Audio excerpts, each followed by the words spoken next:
Este vídeo consiste em dar uma primeira visão sobre o que é o SAP BPC, SAP Business Planning and Consolidation, e dar essa visão no contexto de uma demonstração, de um exemplo. Mas antes de entrar nesse exemplo, apenas uma primeira e breve explicação do que é o BPC. O BPC é a ferramenta de planeamento genérica da SAP. A SAP tem um conjunto de soluções de planeamento específicas para diferentes áreas de negócio, como planeamento de projetos, planeamento de retail, entre outros exemplos, mas também tem uma ferramenta genérica de planeamento, que no fundo dá para qualquer tipo de área. E é muito posicionado pela SAP como uma extensão do próprio ERP no que toca a planeamento, ou seja, no ERP da SAP ou não SAP, temos coletores de transações, de custos e proveitos, como por exemplo centros de custo, centros de lucro, ordens internas, elementos PEP, projetos, sales orders, por aí adiante. E quando quisermos dar uma dimensão de planeamento a estes objetos, estes objetos recebem dados reais, quando queremos dar uma dimensão de planeamento a estes objetos, para além disso dar uma dimensão de planeamento, uma dimensão de simulação de múltiplos planeamentos, de versões de planeamento e também de colaboração, ou seja, um planeamento descentralizado e colaborativo, aparece o BPC como a resposta a este requisito. Bom, mas vamos ao exemplo para tangibilizar o que eu estive a dizer. O exemplo que vamos pegar aqui é um exemplo de retalho. Portanto, como eu disse, BPC é uma ferramenta genérica de planeamento. O exemplo é apenas um exemplo que estamos a ver. Podia ser de outra área qualquer e cada implementação do BPC vai ter as suas características, a sua definição de requisito. Portanto, é apenas um exemplo. Até o próprio aspecto visual do que eu vos vou mostrar num outro contexto poderá ser totalmente diferente. Mas este é apenas um exemplo de boas práticas e vamos ver. Portanto, o exemplo que vou iniciar é um exemplo de retalho, uma empresa de retalho grande, um grupo com múltiplos estabelecimentos, múltiplas áreas de negócio, de food, portanto, de alimentação, de vestuário, entre outras áreas de negócio. Tem múltiplos estabelecimentos e cada estabelecimento, ou cada loja, tem um dono de loja que tem que dar a sua opinião sobre aquilo que estima vender de forma recorrente, ou seja, está implementado um processo de rolling forecast, onde todos os meses é feito um replaneamento da melhor estimativa de vendas e custos das vendas, ou de margem, que cada estabelecimento espera obter para os próximos 6 meses. Estamos posicionados, no nosso exemplo, no mês de setembro de 2016, portanto temos reais até ao mês de setembro para trás, não é? E espera-se planear os 6 meses seguintes em rolling. Portanto, mas neste exemplo de planeamento, o que queremos criar é um consenso de vendas e para esse consenso de vendas contribuem 3 personagens, vamos assim dizer. Temos um Store Manager, temos um Brand Manager responsável por uma marca, não é? E essa marca tem um conjunto de lojas que vendem os produtos dessa marca, tem que dar também a sua opinião, ou pelo menos pode dar também a sua opinião, criar a sua versão de planeamento. E temos depois a Marketing Manager, que também dá o seu contributo sobre o que espera, as promoções que espera realizar nas diferentes lojas e em diferentes marcas. Terminamos com um último processo, que é a construção de um consenso de vendas, ou seja, em um conjunto de formulários e templates que ajudam nesse processo de construção de consenso de vendas. Por fim, temos a tradução disso tudo numa demonstração de resultados, num balanço e num cash flow, para perceber necessidades de tesouraria de cada loja e percebermos como tudo isto está a ser consolidado em tempo real. Portanto, vamos iniciar o nosso exemplo, vamos ler um bocadinho o que estamos aqui a ver. Portanto, isto é o ecrã normal de BPC. O BPC tem 2 tipos de interfaces, tem uma interface web e uma interface Excel. Este é uma interface web, ou seja, num browser, e o suposto é que cada pessoa vê apenas aquilo que tem que ver. Neste cenário nós estamos com um Power User que vê tudo, basicamente vê todas as lojas, mas num cenário normal cada gestor de loja apenas via esta atividade e dentro desta atividade apenas via a sua loja. Portanto, há todo um esquema, uma mecânica de construção de autorizações que facilita e que limpa o processo por forma a tornar o acesso à informação, àquilo que eu tenho que fazer como utilizador, de forma mais simples, de forma mais direta. Portanto, vamos simular então ou melhor, explicando um bocadinho o que estamos aqui a ver. Portanto, estamos a ver um ecrã onde eu estou a selecionar as minhas atividades e nas minhas atividades eu vejo que tenho aqui um conjunto de processos. Portanto, vamos entrar no primeiro e novamente, relembrem-se que eu estou no contexto de um power user que vê tudo. Portanto, cada pessoa apenas vê na prática depois aquilo que tem que ver, não é? Mas vamos entrar na primeira atividade, que é a construção a opinião de um gestor de loja. O gestor de loja, por exemplo, e vamos pegar no exemplo da primeira loja, esta loja que é chamada American Outfitters, que é a marca First Avenue. Temos diferentes lojas em diferentes sítios, mas o gestor de loja da First Avenue vai ter que dar a sua opinião sobre o que é que espera vender, em quantidades e em mais do que isso, em quantidades, o impacto disso nas receitas, margem de contribuição. Vamos ver. Vamos entrar no primeiro formulário. Portanto, o utilizador entraria no sistema e via a sua atividade, que estava pendente de execução, e selecionava então Demand Planning. Quando entra o Demand Planning, ele pode selecionar o primeiro template de planeamento, tem vários disponíveis. Ele entra no primeiro e a lista que vimos há um bocadinho, portanto, de um conjunto de artefactos que ajudam no processo de planeamento, é transferida para o lado direito. Portanto, o que vocês estão aqui a ver são todo um conjunto de artefactos que ajudam o planeador, neste caso o planeador do gestor de loja, a construir a sua opinião, na sua opinião, o que é que espera vender nos próximos 6 meses. Vamos ler um bocadinho este formulário. Portanto, este formulário, este template que tem este aspecto, mas podia ter outro qualquer. Novamente, o VPC é totalmente customizável e adaptável ao contexto do cliente, inclusive visualmente, o que estão a ver.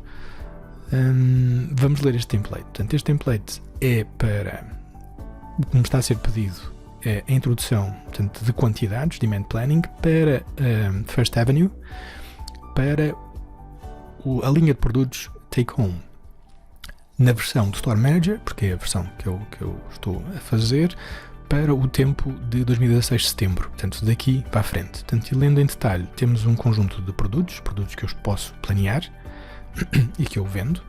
Tenho a indicação do que é que eu vendi no passado, em termos reais. Tenho também a indicação de o que é que foi a minha estimativa estatística de vendas produzida pelo sistema, produzida pelo VPC, e inclusive tenho a indicação do que é que o sistema, ou estatisticamente, eu vou vender se tudo o resto se manter constante. Portanto, aqui também é uma nuance interessante perceber que o VPC tem esta capacidade também de dar previsões de planeamento, não é? E na terceira linha o que temos é o planeamento que eu fiz no passado como Store Manager, e é esperado que eu introduza nesta área amarelo o planeamento que eu espero para o futuro. Portanto, numa quarta linha temos ainda a indicação de quão preciso foi o meu planeamento, ou seja, se eu entre aquilo que eu planeei e aquilo que aconteceu, quão assertivo eu fui. E podemos ver que em alguns produtos fui muito assertivo, noutros nem tanto. Portanto, aqui é um automatismo construído de forma visual. Eu percebo que quando tenho um vermelho significa que eu acho que é 5% abaixo ou acima do que aconteceu na realidade. Portanto, é uma regra definida em sistema que me dá estes alertas. Podemos ter estes ou outros alertas construídos. Portanto, é um exemplo do que vocês estão a ver. É interessante perceber também que estes formulários a templates que são fornecidos aos intervenientes do processo de planeamento têm também a hipótese de ter um ambiente gráfico, ou seja, não é apenas um template ou uma tabela de dados que são fornecidos para análise e pedidos de introdução de valores, mas também ter e tem a hipótese de ter algum complemento visual para alguém que seja mais visual a ler a informação destas tabelas. E no nosso exemplo temos um conjunto de gráficos, tanto de linhas, onde podemos fazer o plotting, podemos fazer a análise de todas as linhas que estão na tabela em baixo. Ou seja, neste exemplo estamos a fazer a caracterização no gráfico do mesmo produto, do 514, mas sobre diferentes versões de planeamento, o atual, a estatística e o planeamento do Store Manager, que está a 0 neste momento, que é uma feature, que é uma função engraçada que os formulários devem ter para serem um pouco mais apelativos e não terem apenas um complemento ou uma visão pura e simplesmente de tabela. Portanto, tem alguma análise gráfica dos valores que eu estou a introduzir na tabela em baixo. Vamos então iniciar o nosso processo de planeamento. Uma das formas de o fazer é colocar diretamente o valor que eu espero planear. Neste exemplo vamos pôr 20 no primeiro artigo e podemos enviar os dados. Vão ser enviados 6 registros para a base de dados e é importante referir que aqui os dados não estão gravados no Excel, estão a ser enviados e guardados e mantidos na base de dados. E o gráfico em cima atualizou. Podemos, se quisermos, e já agora ver esta funcionalidade, trocar então de referências nos gráficos. Podemos pôr diferentes produtos nesses gráficos e comparar diferentes valores. Neste caso estamos a colocar os actuals, ou os reais, de 3 produtos diferentes e visualizar esse impacto. São análises que podem ser feitas para nos ajudar no processo de construção da nossa estimativa. Outra das formas de planear é podermos usar uma referência para esse planeamento e dizemos, por exemplo, que não queremos começar com uma base 0, mas queremos começar, por exemplo, com uma cópia da estatística para a versão do Store Manager. Ou seja, eu vou pegar na previsão que me foi dada pelo sistema, se tudo o resto se mantiver constante, e vou copiá-la para a minha previsão de Store Manager, para os meus amarelos, e posteriormente ajustar aquilo que eu achar que devo ajustar. Ou seja, de certa forma estou a dizer que eu concordo, ou o meu modelo estatístico é robusto, concordo com a maioria da previsão que foi feita e vou fazer ajustes pontualmente onde eu achar que faz sentido ser ajustado, ou por alguma tendência de mercado ou algum evento eu acho que a estatística vai ser, ou a previsão de vendas vai ser alterada e deve ser diferente. Para isso existe um mecanismo de cópia construído em BPC, de forma standard, onde eu executo esse processo e a cópia é realizada. E é isso que vamos ver quando eu clico nesta atividade, a cópia da estatística para a versão do Store Manager, faço Next, OK, e quando eu refresco o relatório, vou confirmar que a cópia produto a produto foi realizada mês a mês, foi realizada para a versão do Store Manager. Outra forma de planearmos poderia ser, por exemplo, em vez de estar a planear produto a produto e rever a estimativa de todos os produtos, eu posso, em algumas áreas, definir um planeamento mais agregado, ou seja, eu quero planear não ao nível do produto a produto, mas ao nível da marca, e colocar um target de quantidades ao nível da marca e pedir para que essa quantidade seja distribuída proporcionalmente para cada um dos produtos, proporcionalmente com uma referência a um determinado mês, por exemplo. Então é isso que vamos ver, e para isso, e para auxiliar nesse processo de planeamento top-down, podemos aceder a um outro formulário, que é este formulário que aparece quando selecionamos o Demand Planning top-down.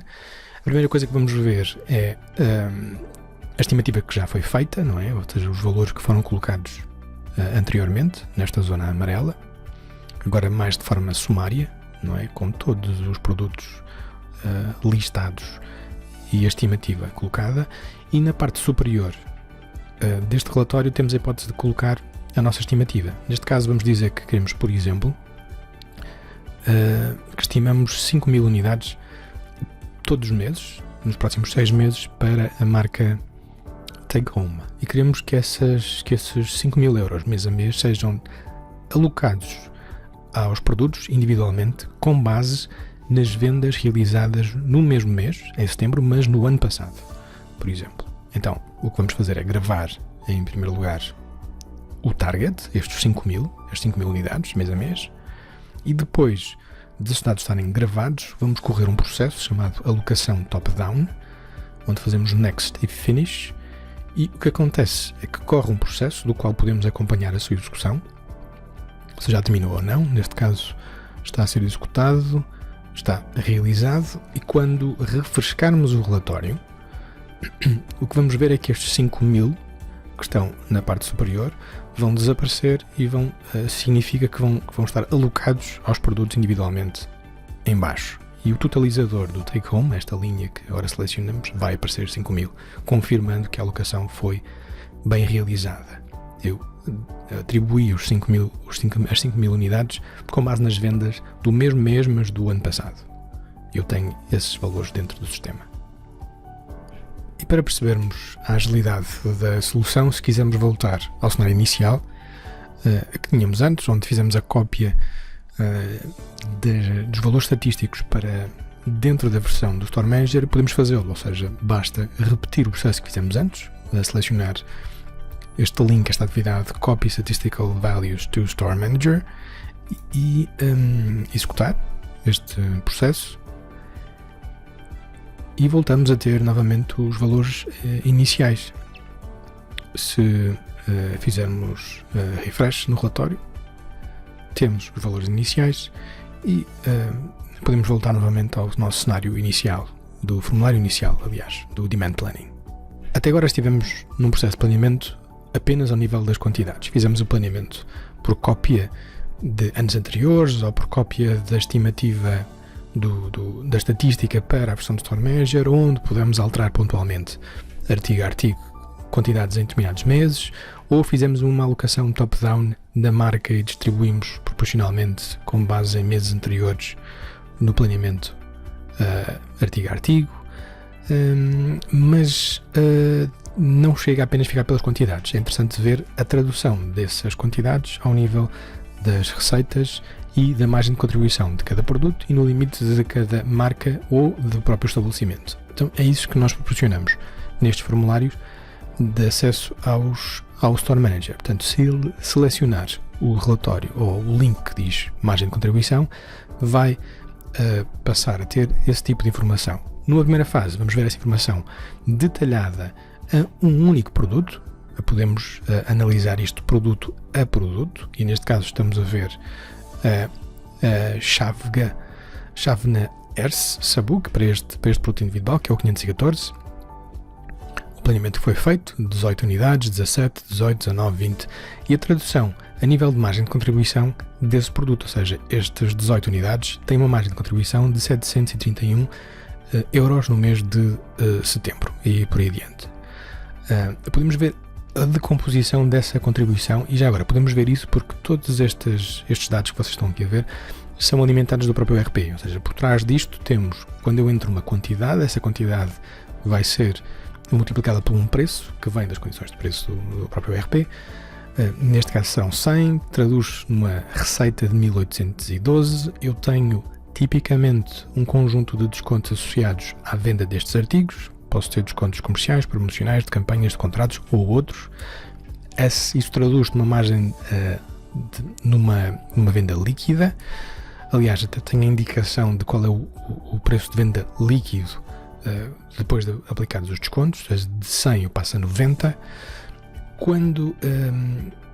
Como tenho em sistema também o preço de custo das unidades, eu tenho a hipótese de saber a minha margem bruta. Portanto, estes 731. Portanto, consigo perceber no meu processo de planeamento, artigo a artigo, se quiser, a margem de contribuição de cada um. Mas não fico por aqui. Ou seja, se eu aceder ao topo do relatório onde eu leio Product, eu posso ver esta informação agregada ao nível da marca ou ao nível da unidade. Pronto, é essa demonstração que vamos fazer, e E ao fazer isso, eu tenho uma noção mais pertinente da contribuição que eu me comprometo a fazer na minha unidade. Portanto, se selecionar o take home, que é no fundo a linha de negócio, uma das linhas de negócio do estabelecimento, eu percebo qual é a contribuição que eu me comprometo a fazer, que será o somatório da linha gross margin mês a mês. E estas contas são feitas porque eu tenho em sistema os preços aos quais eu posso aceder e ver quais são os preços de tabela planeados para o futuro e aqueles que têm acontecido no real. Aqui é uma simplificação, que estamos a colocar 100 em cada um deles. Tenho acesso também aos descontos que estão planeados artigo a artigo, e temos 4, como já foi dito, e é por isso que conseguimos ter esta visão de margem de contribuição dentro do sistema. Voltamos ao formulário inicial e vamos referir apenas mais um ponto, que é, já falámos repetidamente que o BPC tem a possibilidade de trazer para dentro do processo de planeamento uma estimativa de previsão, uma previsão de vendas com base num histórico. O Store Manager pode ter acesso a essa previsão e perceber como é que ela foi construída e o seu nível de robustez. Não tem que aceder a ela, mas queremos demonstrar que é uma das formas que existem também de poder dar essa visibilidade e não ser apenas uma caixa preta, de não se perceber como é que as contas foram feitas. Então, e se o Store Manager tiver esse acesso ou essa autorização de acessos, pode ver como é que as contas foram feitas. E vamos ver esse exemplo.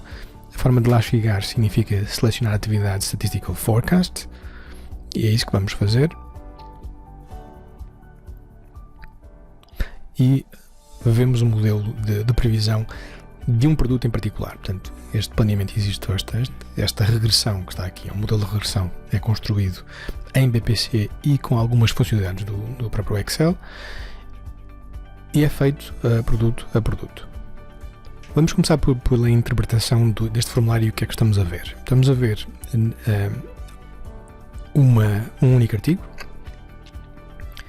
e temos duas linhas. Uma primeira linha que estão sobrepostas, mas a primeira linha azul, que vai até o mês até o mês 8 de 2016, representa o real, os dados reais. E a linha que está por cima, que é a linha cor de laranja, está por cima porque o modelo de regressão consegue explicar os reais, portanto é bastante robusto, e depois consegue ainda estimar para a frente até 2017, mês 12. Este modelo é construído com base em 3 parâmetros.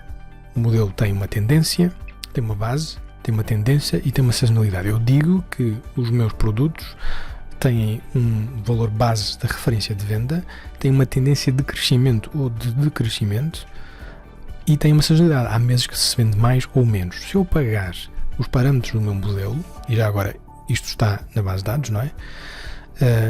Se eu refrescar, os dados vêm novamente. E reparem que a linha cor de laranja desapareceu e apareceu novamente. Portanto, porque o gráfico está montado em cima, a previsão está montada em cima destes parâmetros, que estão guardados na base de dados. Portanto, se eu apagar o meu modelo, o que eu tenho são reais, depois tenho a linha ou a coluna com a estimativa, depois tenho outra coluna com o erro e depois outra coluna com o erro ao quadrado. Portanto, isto permite-nos montar um modelo de regressão.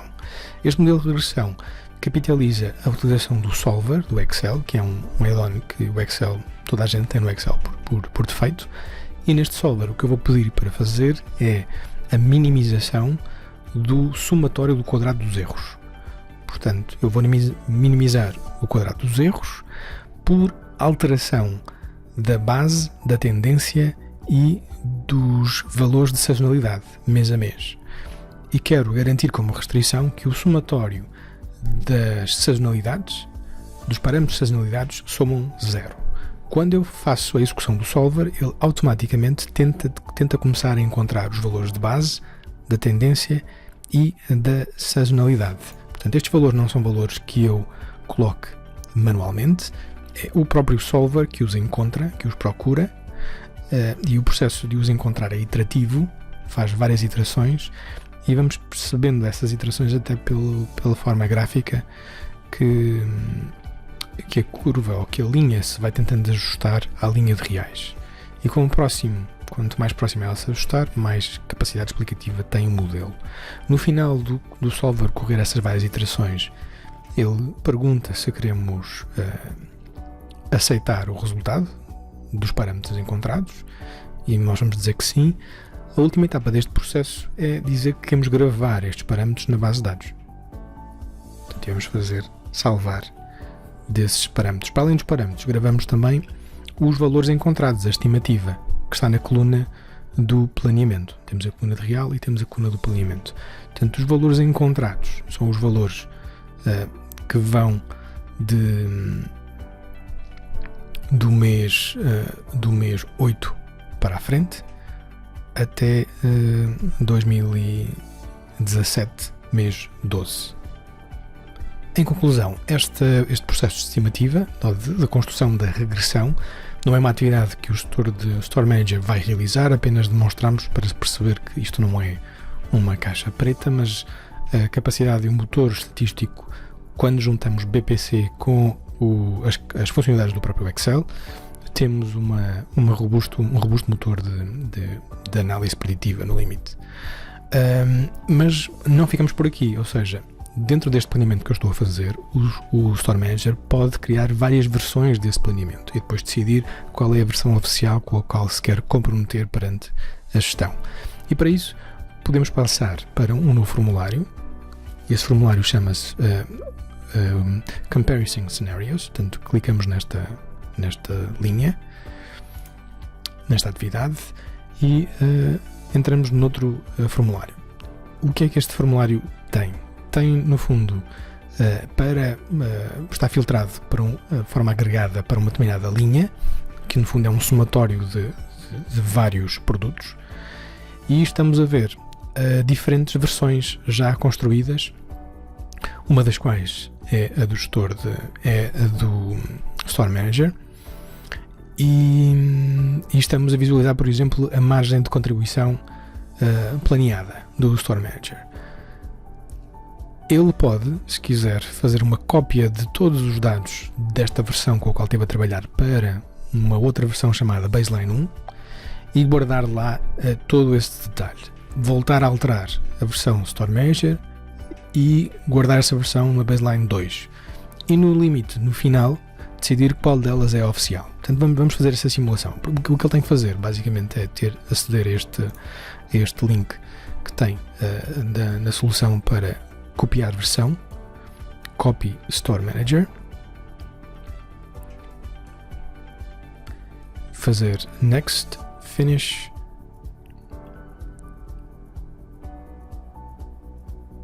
e vai copiar não só a linha do Gross Margin, mas todos os dados que estão na base da construção do orçamento de vendas. Todo o detalhe para uma nova versão, Baseline 1. Ficam guardados.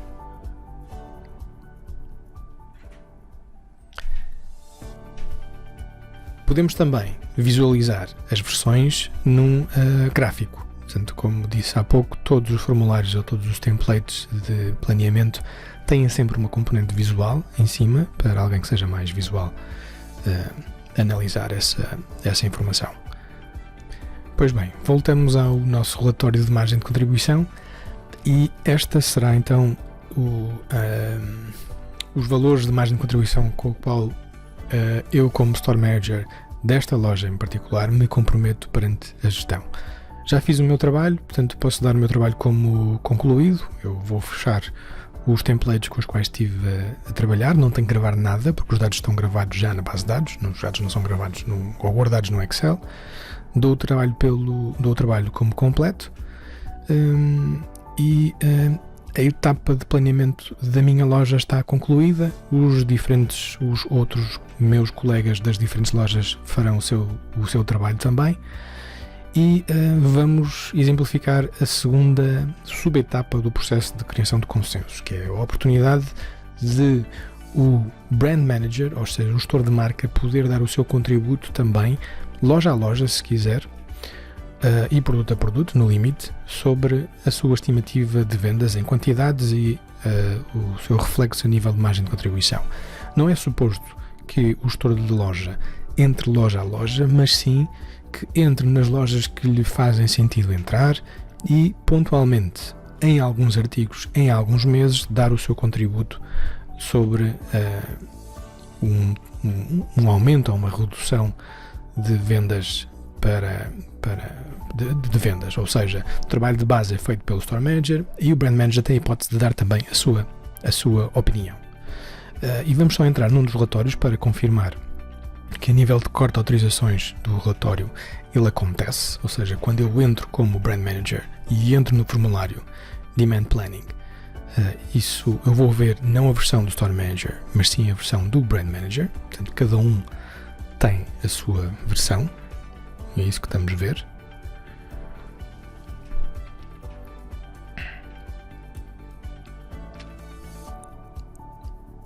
E confirmamos que é isso que acontece, tanto tem a linha de Brand Manager, os valores já estão colocados, só para termos valores dentro do sistema, mas no fundo o que eu quero exemplificar é que todos os artefactos, ou os formulários, templates, gráficos, acessos, ele tem os mesmos que tem cada um dos Store Managers e pode fazer também o seu trabalho de forma individual. Muito bem, vamos dizer que o trabalho foi já concluído, o Brand Manager fez a sua análise e o que tem que fazer basicamente é concluir o seu trabalho e fechar os relatórios. Não tem nada para gravar, novamente, e terminar esta etapa. A próxima etapa consiste em o Marketing Manager também poder dar a sua opinião. Novamente, não é esperado que ele entre em todas as lojas, mas apenas nas lojas e nos produtos onde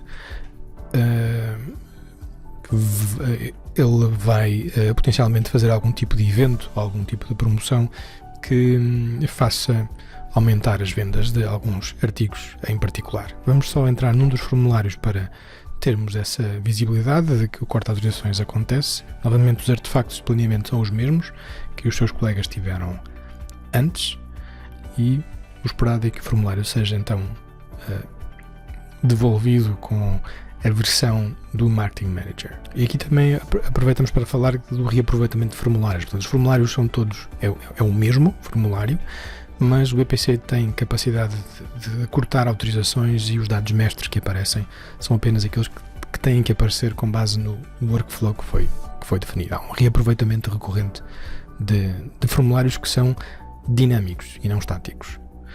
Muito bem, e assim aconteceu. Tenho a linha de planeamento do Marketing Manager, fiz o meu planeamento em alguns artigos que achei relevante fazer e concluo o meu trabalho fechando os relatórios que já não preciso. Não tenho que gravar nada porque os dados já estão gravados na base de dados. Aproveitamos também para que nesta fase percebermos que podemos ter sempre uma visão total dos processos e de quem está a fazer o quê e quem está atrasado, quais são os deadlines. Através do monitor de processos, por exemplo, se entrarmos no Demand Planning do Marketing Manager, podíamos ver que existe um conjunto de atividades pendentes de serem realizadas. Podemos ver o deadline dessas atividades, quem é suposto fazer o quê, se estão abertas, se estão fechadas. Vemos aqui, por exemplo, que existem 35 em progresso, nenhuma foi realizada. Portanto, é mais uma forma de podermos ver o progresso de todo o processo de planeamento, que apenas algumas pessoas terão acesso a este monitor de processo, obviamente, não é? No fundo, serão os coordenadores do processo que veem este tabulador Process Monitor. E terminamos o processo de planeamento individualizado. Agora vamos entrar na última fase destes passos, que é a construção do consenso. O construção de consenso é feito de forma colaborativa e tem formulários dedicados a facilitar essa etapa. Portanto, vamos entrar no primeiro, que é a construção do consenso. O formulário é relativamente parecido com o que vimos nos processos anteriores de Demand Planning, mas tem alguma particularidade. E vamos ver qual é essa particularidade. Vamos começar por ler o relatório, portanto, a construção de consensos em quantidades desta loja em particular, da American Outfitters First Avenue, para a linha de produtos Take Home, versão de consenso, tempo 2016-09. Temos do lado esquerdo os nossos artigos e temos depois as versões, ou seja, tenho a primeira versão de consensos, aliás, tenho valores reais do passado, ou planeados, mas do passado, e tenho valores planeados para o futuro, e é pedido a que se crie uma versão de consenso através da leitura do que os diferentes intervenientes no processo de decisão do que é que queremos vender disseram nos passos anteriores. Portanto, eu tenho o consenso realizado de forma consenso anterior, tenho os reais realizados e depois tenho os valores planeados da estatística, do BPC, que disse quais são os valores estatísticos se tudo o resto se mantivesse constante, o que é que ia acontecer a nível de vendas. Tenho depois a estatística, ou melhor, tenho os valores planeados pelo Store Manager, os valores do Brand Manager e os valores do Marketing Manager. E o suposto é que nesta reunião se decida qual é os valores a colocar na área amarela, a versão final. Tenho mais indicadores neste relatório que me diz, por exemplo, a assertividade do consenso no passado. Também é um dado relevante, perceber como assertivos temos sido no passado, não é? Se não fomos, significa que temos que alterar alguma coisa no nosso processo de planeamento. Temos também indicação nestes vermelhos que são influenciados por este valor, por esta percentagem que colocamos aqui no topo de 25%, portanto, highlight variances to consensus higher than 25%. Significa que sempre que alguma das estimativas dos diferentes intervenientes for superior ou inferior ao consenso que está a ser colocado, os valores ficam vermelho. É importante para perceber se aquilo que estamos a colocar em consenso é efetivamente muito diferente do que aquilo que alguém disse. Para iniciar este processo de consenso, o que podemos fazer por base é dizer que, ok, não começamos com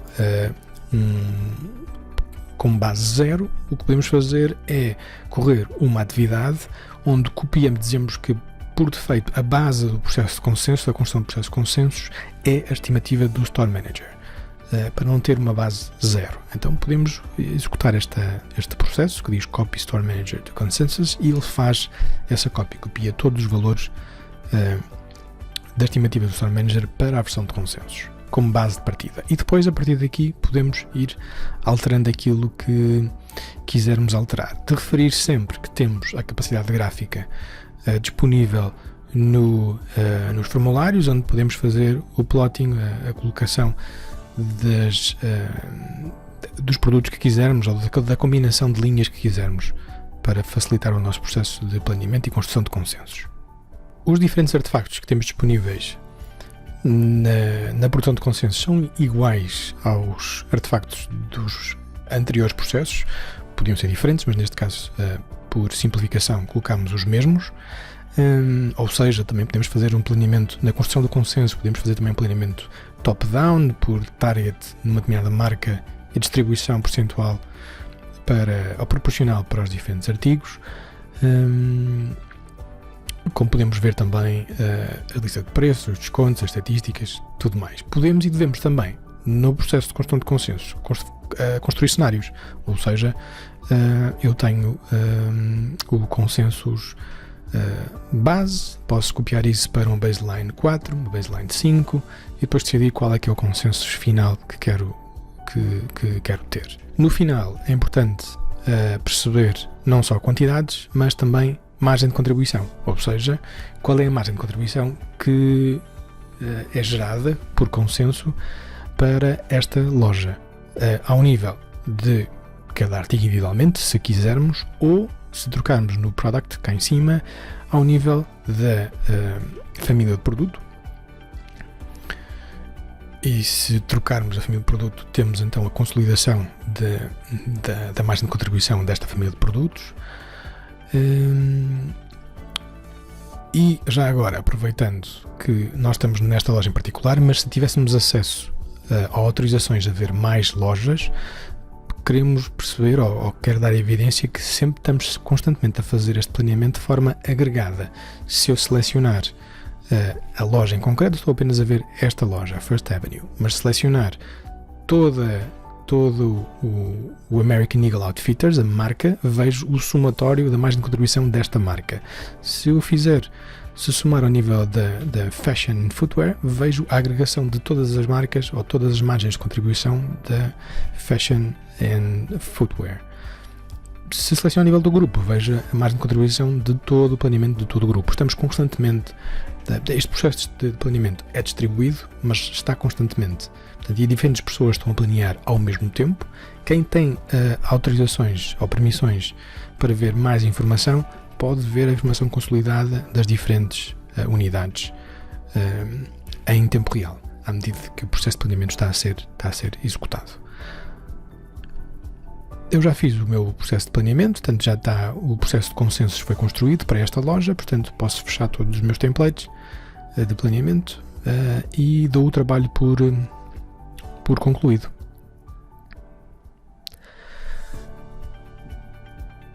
Temos margem de contribuição definida por consensos. Vamos à última etapa do processo que queremos aqui demonstrar, que é a tradução de tudo isto numa demonstração de resultados, por estabelecimento, num balanço e num cash flow, do qual vamos analisar necessidades de financiamento, por exemplo.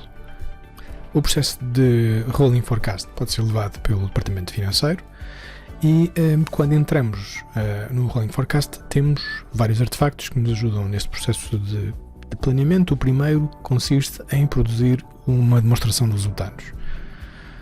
E quando entramos nesse relatório,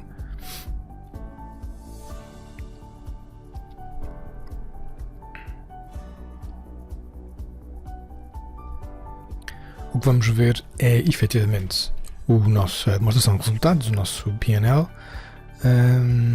que cada empresa terá o seu específico, mas por exemplificação o que estamos aqui a ver é reais até ao mês 8 e é suposto ou pedido que se complemente com uma estimativa para os últimos 4 meses do ano e se construa então o Rolling Forecast ou a versão de Forecast.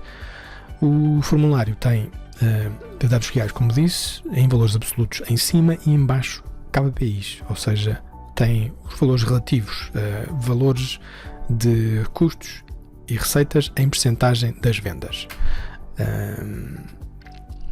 Podemos dizer também que para iniciar este processo de forecast eu não quero começar do zero, ou seja, eu quero reaproveitar o planeamento que foi feito a montante, ou seja, o planeamento da construção do consenso que foi feita antes e a identificação da margem de contribuição que foi feita antes. Então, para isso, eu posso correr um processo chamado Create Forecast Baseline Values e o que ele vai fazer vai ser trazer para este P&L, esta demonstração de resultados desta loja, os valores planeados ou encontrados no consenso a montante. Portanto, temos as nossas vendas, o custo das vendas e os nossos custos promocionais, os descontos, e temos a nossa primeira margem de contribuição ao nível de um P&L nas contas de P&L.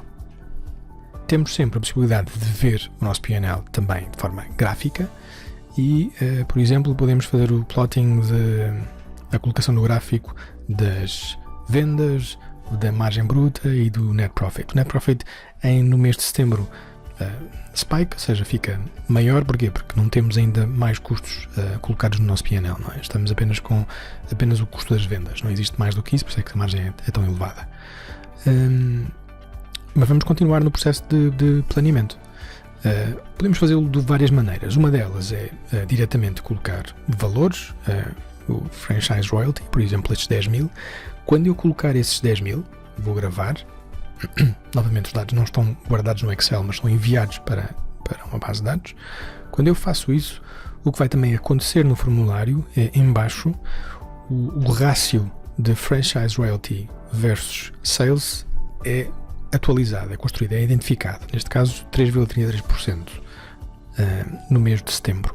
Eu posso comparar esse valor de rácio com o rácio histórico, portanto, os 5% nos meses reais, é o que tem acontecido, e se eu não concordar com os 3%, portanto, eu acho que tem que ser os 5%, posso subscrever os 3% com o rácio histórico, os 5%, e quando eu gravo esse rácio histórico, o que acontece é uma iteração e o valor, os 10.000 que eu tinha colocado em cima, são substituídos por os 5%, portanto dá origem a 14%. Portanto, criamos, é um exemplo apenas das múltiplas automatismos que se podem construir em BPC, de criar uma interação entre este ping-pong entre coloca um valor absoluto, coloca um valor relativo e eles vão mudando mutuamente.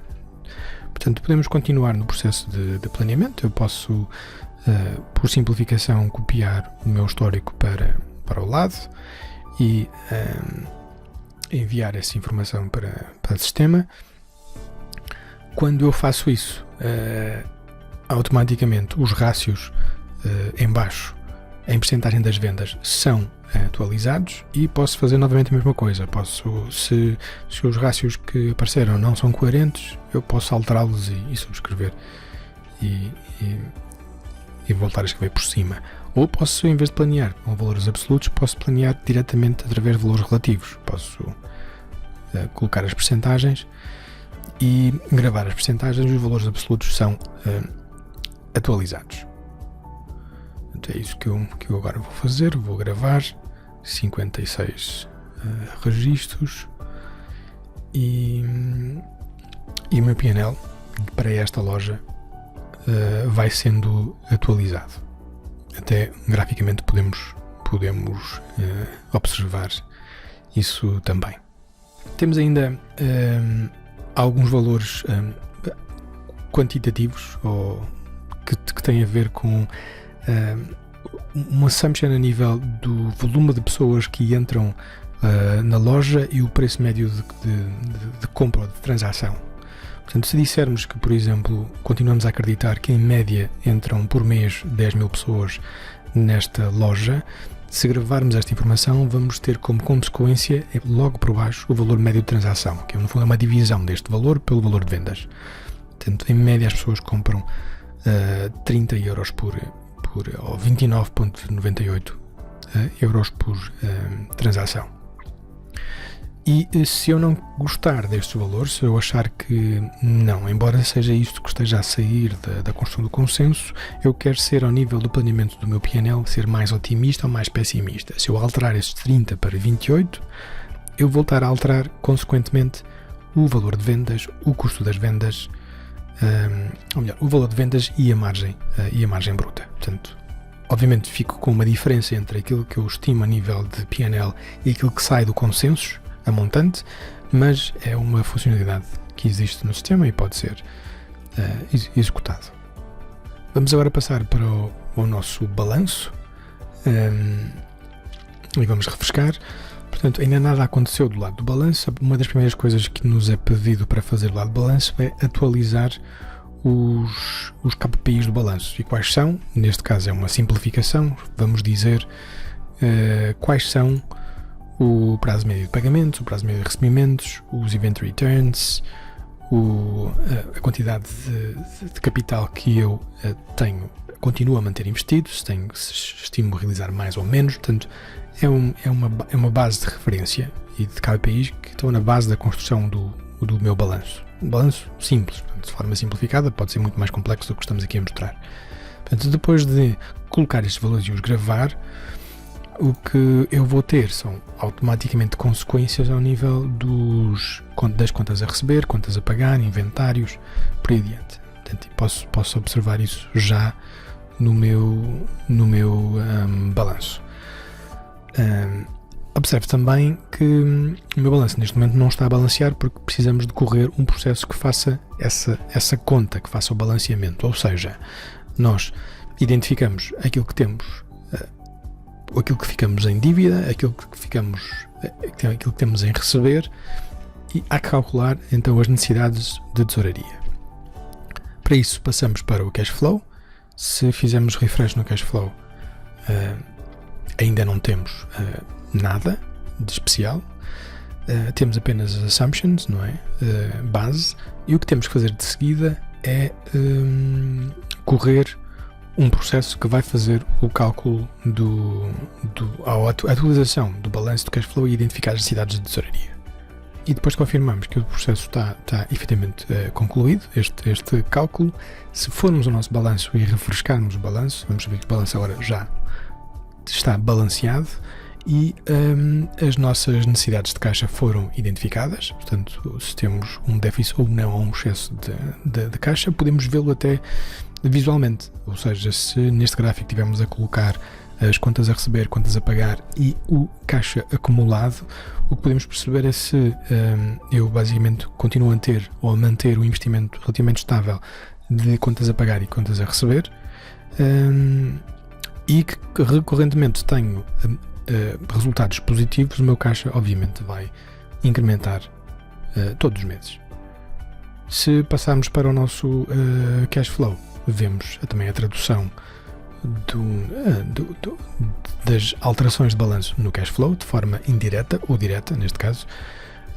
Estamos a ver de forma indireta. Vemos então os movimentos de working capital e o cash, ou as flutuações ou o fluxo de cash ao longo dos meses.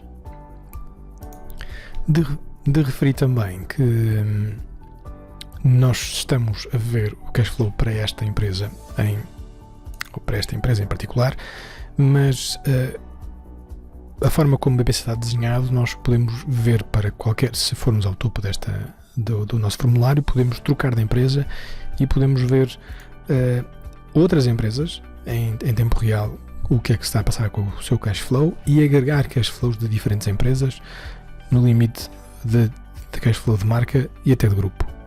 E terminei o meu processo de planeamento com análise das vendas, margem de contribuição, tradução disso a um nível financeiro, numa demonstração de resultados, num balanço e num cash flow, ao nível de cada estabelecimento, ao nível da marca, ao nível da unidade de negócios e do grupo no limite, de forma colaborativa e em tempo real, basicamente.